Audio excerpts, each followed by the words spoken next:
નમસ્કાર. વિદ્યુત સહાયક પરીક્ષાની તૈયારીમાં મદદરૂપ થાય એવી એક ખાસ ચર્ચામાં સૌનું સ્વાગત છે. આજે આપણે છે ને ઇલેક્ટ્રિકલ એન્જિનિયરિંગના અમુક બહુ જ મહત્વના કોન્સેપ્ટ્સને એકદમ સહેલી ભાષામાં સમજવાના છીએ. તો ચાલો ને શરૂ કરીએ. આ જે ચિત્ર દેખાઈ રહ્યું છે એ જ આપણો આજનો રોડમેપ છે. આપણે આમાં બતાવેલા દરેક વિભાગને એક પછી એક બારીકાઈથી સમજીશું, એટલે બધી જ માહિતી એકદમ સ્પષ્ટ થઈ જાય અને લાંબા સમય સુધી યાદ રહે. તો શરૂઆત કરીએ આપણા પહેલા સેક્શનથી, જે છે મૂળભૂત સિદ્ધાંતો અને સાધનો.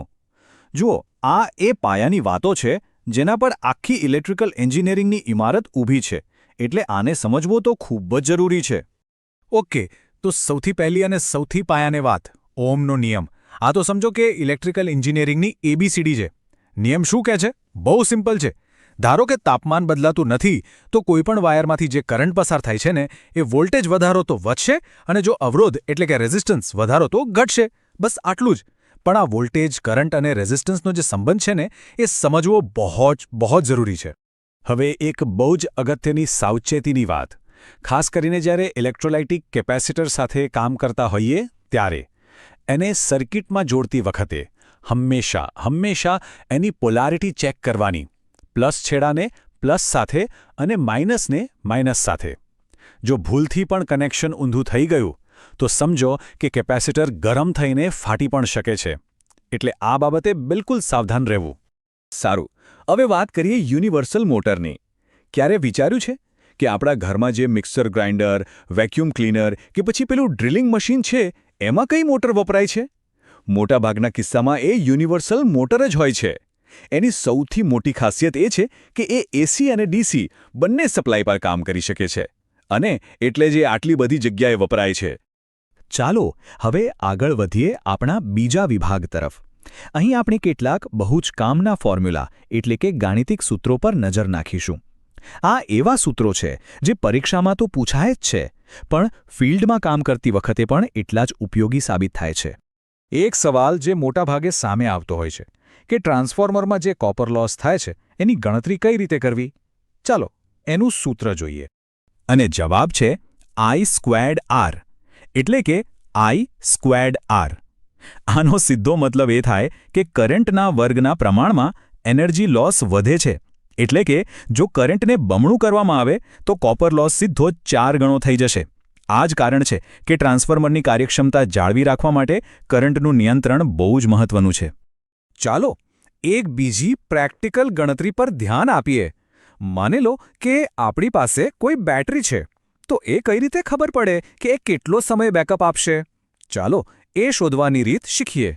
આનું સૂત્ર તો સાવ સહેલું છે. જુઓ, બેટરીની જે કેપેસિટી હોય, જે એમ્પિયર અવર એટલે કે AHમાં હોય, એને ખાલી એમાંથી કેટલો કરંટ ખેંચાઈ રહ્યો છે એટલે કે એમ્પ્સ એનાથી ભાગી નાખવાનું.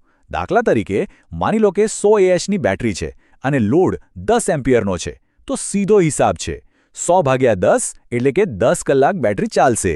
એકદમ સિમ્પલ. આ સેક્શનનો છેલ્લો પણ એટલો જ અગત્યનો સવાલ, મોટરની એફિશિયન્સી એટલે કે કાર્યક્ષમતા વધારવા માટે એનો પાવર ફેક્ટર કેવી રીતે સુધારી શકાય? અને એનો જવાબ છે કેપેસિટરનો ઉપયોગ કરીને. મોટરની સાથે પેરેલલમાં એટલે કે સમાંતરમાં યોગ્ય વેલ્યુનું કેપેસિટર જોડવાથી પાવર ફેક્ટર સુધરી જાય છે. સાદી ભાષામાં કહીએ તો આનાથી વીજળીનો ખોટો બગાડ અટકે છે અને મોટર વધારે સારી રીતે કામ કરે છે. આ એક સ્ટેન્ડર્ડ અને બહુ જ અસરકારક રીત છે. અને હવે આપણે આવી ગયા છીએ આપણા છેલ્લા અને સૌથી મહત્વના વિભાગ પર, સુરક્ષા અને ધોરણો. એક વાત હંમેશા યાદ રાખવી કે ઇલેક્ટ્રિકલ ફિલ્ડમાં સેફટી ફર્સ્ટ, સુરક્ષાથી ઉપર કંઈ જ નહીં. અહીં પ્લેટ અર્થિંગ માટેના જે સ્ટેન્ડર્ડ્સ છે તે બતાવ્યા છે.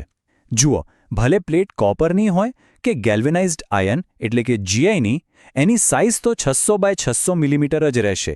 પણ હા, જાડાઈમાં ફરક છે. કોપર પ્લેટ માટે 3.18 મિલીમીટર, જ્યારે GI પ્લેટ માટે એનાથી લગભગ બમણી એટલે કે 6.35 મિલીમીટર જાડાઈ હોવી જરૂરી છે. આ બધા નિયમોનું પાલન કરવું જ પડે. એટલે એક વાત બરાબર સમજી લઈએ કે અર્થિંગના આ નિયમોનું પાલન કરવું એ ખાલી પરીક્ષા પાસ કરવા માટે નથી, પણ આપણી અને આપણા સાધનોની સુરક્ષા માટે અત્યંત જરૂરી છે. પ્રોપર અર્થિંગ હશે તો જ ઇલેક્ટ્રિક શોક જેવી ગંભીર દુર્ઘટનાઓથી બચી શકાય છે. તો આ હતી કેટલીક મહત્વની માહિતી. હવે જરા મનમાં વિચારો કે આજે જે મુદ્દાઓ પર આપણે ચર્ચા કરી એમાંથી કયો કોન્સેપ્ટ પરીક્ષાની તૈયારી માટે સૌથી વધુ મદદરૂપ લાગ્યો. એના પર થોડું મનન કરવાથી એ ચોક્કસપણે યાદ રહી જશે. પરીક્ષા માટે સૌને ખૂબ ખૂબ શુભેચ્છાઓ.